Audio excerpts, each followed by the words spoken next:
Assalamualaikum warahmatullahi wabarakatuh. Halo, saya Dewi Kartika Subekti. Mari ikuti kegiatan saya dalam mengimplementasikan pembelajaran inovatif berbasis TIK yang berpusat pada murid dan bersifat kolaboratif dengan memanfaatkan platform teknologi. Di tahun ajaran ini, saya mengampu mata pelajaran matematika tingkat lanjut kelas 11 jenjang SMA. Dan pada kesempatan kali ini, saya akan menerapkan game-based learning yang saya kombinasikan dengan metode flip classroom dan aktivitas window shopping pada materi teorema faktor di kelas saya. Tujuan utama saya mengimplementasikan pembelajaran ini adalah untuk meningkatkan keterlibatan murid dalam proses pembelajaran melalui serangkaian kegiatan berbasis aktivitas. Jika murid terlibat secara penuh, tentu saja mereka akan lebih mudah memahami materi dan pembelajaran menjadi lebih bermakna. Karena saya menerapkan metode flip classroom, maka pada fase pra pembelajaran, saya memberikan materi dan penugasan kepada murid untuk mereka selesaikan secara mandiri sebelum pembelajaran tatap muka berlangsung. Ini bertujuan agar murid membangun pengetahuan awal mereka terlebih dahulu untuk kemudian dikonfirmasi, diperdalam, dan diperkuat pada sesi tatap muka. Platform teknologi yang saya gunakan pada fase ini adalah Google Classroom. Materi yang saya sematkan di Google Classroom salah satunya terdiri dari beberapa video pembelajaran yang saya pilih dari fitur bukti karya pada platform Merdeka Mengajar. Pada implementasi game-based learning ini, saya mengadaptasi model pembelajaran tim games turnamen yang saya kombinasikan dengan aktivitas tinjauan galeri atau window shopping dengan fase-fase kegiatannya diantaranya ialah persepsi, penyajian materi, pembentukan kelompok, penyelesaian tantangan pada game edukasi oleh tiap kelompok, pelaksanaan tinjauan galeri atau window shopping, pelaksanaan turnamen, pemberian penghargaan kelompok, dan refleksi. Pembelajaran saya awali dengan menjelaskan topik yang akan dipelajari, tujuan pembelajaran, dan agenda kegiatan. Selanjutnya, saya melakukan apersepsi melalui kegiatan review pemahaman dalam bentuk kuis sederhana berisi beberapa pertanyaan benar-salah yang saya buat menggunakan Canva.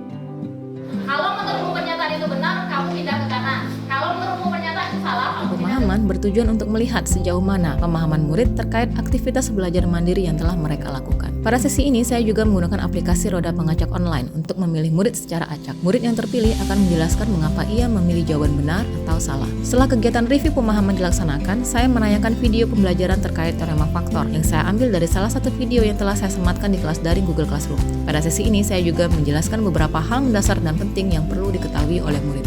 Pembelajaran dilanjutkan dengan pembentukan kelompok. Saya membagi murid ke dalam beberapa kelompok heterogen yang masing-masing terdiri dari 4 hingga 5 orang murid. Secara berkelompok, murid akan saling berdiskusi, menyelesaikan tantangan-tantangan terkait teorema faktor yang terdapat pada game edukasi. Game edukasi ini saya kembangkan menggunakan platform MIT App Inventor yang hasilnya dapat diinstal di ponsel Android masing-masing murid. Saat aplikasi game edukasi dibuka, akan muncul layar seperti ini. Ketika tombol Start diklik, murid akan masuk ke layar peta tantangan seperti ini. Terdapat 5 soal tantangan terkait teorema faktor yang harus diselesaikan murid secara berkelompok, di mana masing-masing soal tantangan akan muncul saat tombol-tombol bernomor ini diklik. Soal-soal tantangan yang tersedia berbentuk pilihan ganda dengan 4 opsi jawaban. Ketika murid mengeklik salah satu opsi jawaban, akan muncul umpan balik seperti ini jika murid menjawab benar, dan seperti ini jika menjawab salah. Setelah saling berdiskusi, selanjutnya murid menuangkan hasil diskusinya pada selembar karton yang kemudian akan mereka sajikan semenarik mungkin sesuai dengan kreativitas mereka. Adapun yang mereka tuangkan di sini adalah penjelasan atas tantangan yang penyelesaiannya paling mereka pahami. Masing-masing kelompok kemudian menempelkan hasil karyanya di dinding-dinding kelas. Lalu dari setiap kelompok akan ada anggota yang berperan sebagai penjaga galeri kelompok dan ada pula yang berperan mengunjungi galeri kelompok lain.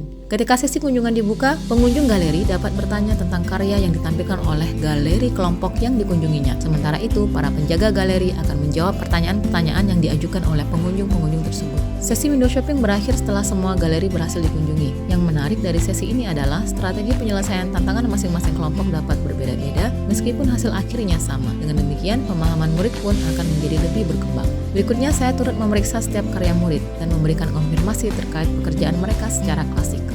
Setelah sesi window shopping usai, pembelajaran dilanjutkan dengan turnamen secara berkelompok dengan topik teorema faktor. Turnamen dilaksanakan menggunakan quizzes dengan mode tim sehingga jawaban masing-masing anggota kelompok akan berpengaruh terhadap pencapaian kelompok. Di akhir turnamen, papan peringkat quizzes akan menampilkan pemenang ke-1, kedua, dan ketiga.